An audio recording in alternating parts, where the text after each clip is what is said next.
बीड जिल्ह्यातल्या अंबेजोगाई तालुक्यातल्या आपेगावच्या बालाजी तट यांच्याकडे 35 एकर जमीन आहे।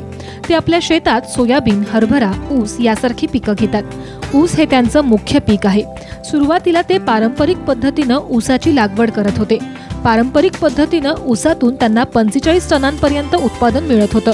पाण्याची कमतरता असल्यानं त्यांनी 5 वर्षांपूर्वी ठिबक घेतलं। ठिबकमुळे ऊसाचं उत्पादन 60 टनांपर्यंत गेलं। मात्र गेल्या वर्षी अभ्यास दौऱ्यानिमित्त त्यांना इस्रायलला जायची संधी मिळाली। तिथं त्यांना ठिबकच्या ऑटोमायझेशन तंत्राची ओळख झाली। ऑटोमायझेशन तंत्र फायदेशीर असल्याचं लक्षात आल्यानंतर त्यांनी आपल्या शेतीत ऊसासाठी ऑटोमायझेशन ठिबक पद्धती बसवायचा निर्णय घेतला। इस्रायलला गेला असता अभ्यास म्हणजे शेती पाहण्यासाठी गेला असता तिथं आम्ही साधारण एक 500 ते 1000 एकर मध्ये जे पाण्याचं इरिगेशन आणि फर्टिगेशन पाहिल्यानंतर बरंचसं त्यांचं हे पूर्ण ड्रिप इरिगेशन आहे। कमी पाऊस पडणारं राष्ट्र असताना सुद्धा शेतीमध्ये प्रगत देश आहे। तर तिथलं जे शेतीचं त्यांचं जे पूर्ण मॅनेजमेंट पाहिल्यानंतर त्यांचे पॉलीहाऊसमध्ये ते भाजीपाला, टोमॅटो असो किंवा ढोबळी मिरची असो हे तिथलं मी पाहिलं आणि तिथलं त्यांचं इरिगेशन आणि फर्टिगेशन पाहिल्यानंतर असं एक थोडासा आत्मविश्वास झाला की हे जी सिस्टीम आहे, ऑटोमायझेशन सिस्टीम आहे, हे सिस्टीम जर आपण आपल्या शेतावरती जर आपण याचा उपयोग केला तर हे एका दृष्टीने आपला फायदा होईल।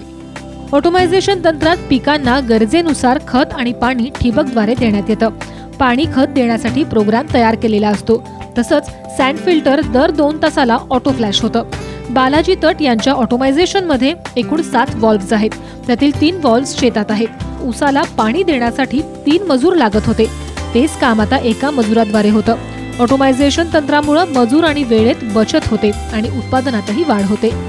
नोव्हेंबरची जी पाण्याची रिक्वायरमेंट ऊसाची आहे ते साधारणतः 10,000 लिटर एकरी आहे। तर एकरी 10,000 लिटर म्हणजे साधारणतः 3 एकरामध्ये 30,000 लिटर पाणी त्या वालला द्यावं लागतं। तर ते 30,000 लिटर पाणी देत असताना साधारणतः एक 15,000 लिटर पाणी गेल्यानंतर अर्धा तासा 15,000 लिटर पाणी गेल्यानंतर अर्धा तास मध्ये जर विद्युत पुरवठा बंद झाला किंवा लाईट गेली तर ते अर्ध्या तासानं विद्युत पुरवठा चालू झाल्यानंतर किंवा लाईट आल्यानंतर तो वाल राहिलेलं जे 15,000 लिटर पाणी आहे ते 15,000 लिटर पाणी टाकूनच पुढच्या वालला ऑटोमॅटिक बदल करतो आणि पुढचा वाल जो 2,500 लिटरचा म्हणजे साधारणतः 2.5 एकर मध्ये आहे त्या वालला 25,000 लिटर पाणी देत असताना सेम जे मागच्या परिस्थिती तुम्हाला सांगितली तशीच सेम ऑटोमॅटिक बदल होतो। ह्या ऑटोमायझेशन मशीन मध्ये 2 ऑप्शन आहेत जे की लिटर बेस आणि टाइम बेस।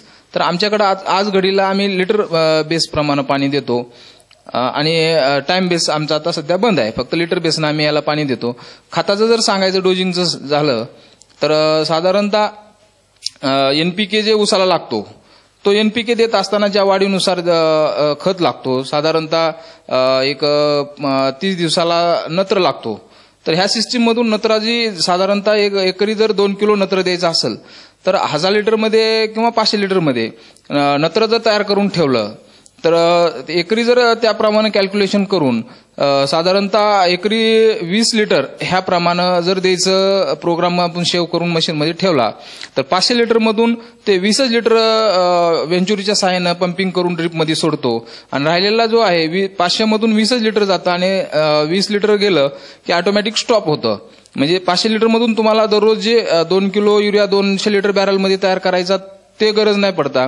याच्यामधून जेवढा आवश्यक तेवढाच आपण प्रोग्राम केला त्याप्रमाणे डोजिंग होते आणि साधारणतः ज्या स्टेजला NPK करायचे मग नत्र, स्फुरद आणि पालाश तर हे तिन्ही पण एकाच वेंचुरी मार्फत ऑटोमॅटिक ड्रिपला पंपिंग केलं जातं।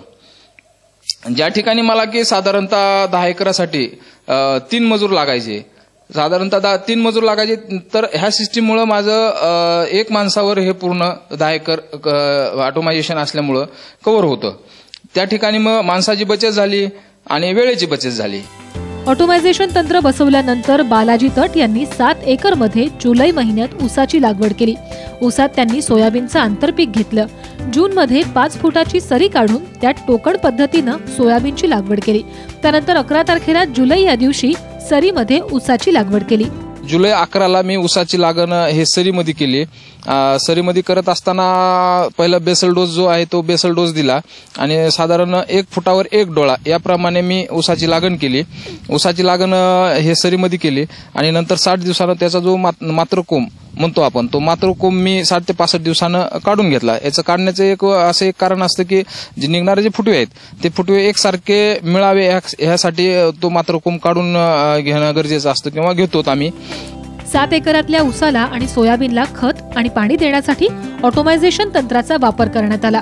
बेडवर लावलेल्या सोयाबीनची 90 दिवसांनंतर काढणी करण्यात आली.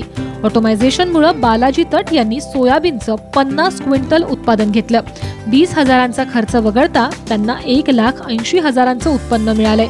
तसंच ऊसाच्या 720 टनाच्या उत्पादनाची त्यांना यावर्षी अपेक्षा आहे.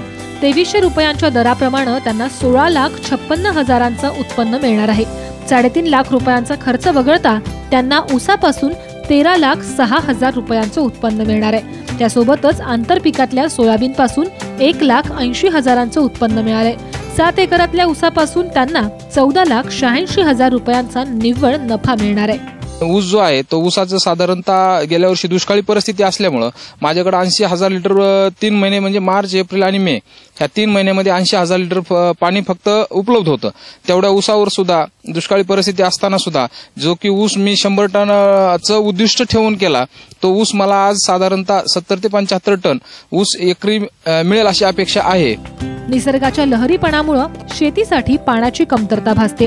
त्यामुळेच उपलब्ध पाण्याचा वापर योग्य रीतीने करणं आवश्यक आहे. बालाजी तट यांच्या प्रमाणेच महाराष्ट्रातल्या शेतकऱ्यांनी आपल्या शेतात पाणी आणि खत देण्यासाठी ऑटोमायझेशन तंत्राचा वापर केल्यास त्यांनाही आर्थिक प्रगती साधता येणार आहे.